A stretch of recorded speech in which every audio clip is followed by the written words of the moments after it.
పత్రికా స్వేచ్ఛలో మనం ఎక్కడ తెలుసుకుందాం.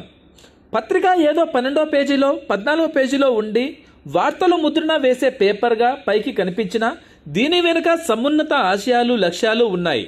కేవలం వార్తల ముద్రణకే కాదు, జనజాగృతిని పెంచేందుకు కూడా పత్రికా రంగం సమున్నతంగా వివరించిన తీరు స్వతంత్ర సంగ్రామంలో మనకి కనిపిస్తుంది. ఆ ఒక్క అంశమే కాదు, ప్రభుత్వాలకు ప్రజలకు మధ్య వారధిగా సారథిగా కూడా పత్రికా రంగం పనిచేస్తున్న విషయం తెలిసిందే. ఒక్క మన దేశంలోనే కాదు, ప్రపంచ దేశాల్లోనూ పత్రికల పాత్ర అనిర్వచనీయం.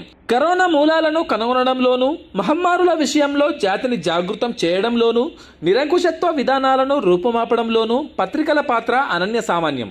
ఎంతో మంది మేధావులు జర్నలిజంలో కృషి చేశారు. దేశానికి స్వతంత్రం రాకమునుపు స్వతంత్ర ఉద్యమంలో పార్టిసిపేట్ చేసిన మేధావులు అందరూ పేపర్లు పెట్టినవారే.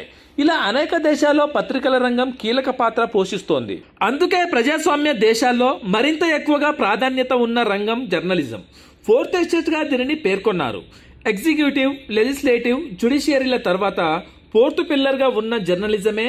రాను రాను ఈ జర్నలిజంపై పాలకుల ఆధిపత్యం పనిచేస్తుందన్నది ప్రపంచవ్యాప్తంగా ఉన్న ప్రధాన ఆందోళన.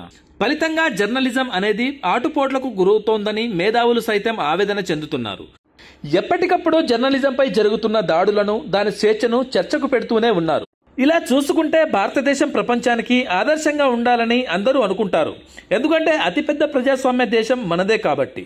కానీ మన దేశంలో జర్నలిజం పరిస్థితి దారుణంగా ఉంది.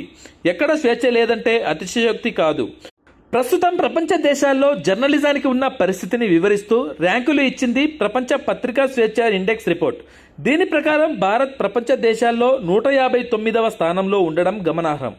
Norway, Denmark, Sweden, Netherland, Finland, Estonia, Portugal, Ireland, Switzerland, జర్మనీలు వరుస 10 స్థానాల్లో ఉన్నాయి. ఎక్కడో 159వ స్థానంలో భారత్ ఉంది. మొత్తం 180 దేశాలకు సంబంధించిన పత్రికా స్వేచ్ఛపై అధ్యయనం జరగడం గమనార్హం. ఇక ఇదే ర్యాంకుల్లో గత ఏడాది భారత్ కు 161వ స్థానం రావడం గమనార్హం. అంటే ఇప్పుడు ఈ స్థానం కొంత బెటర్ అయిందన్నమాట. Thanks for watching.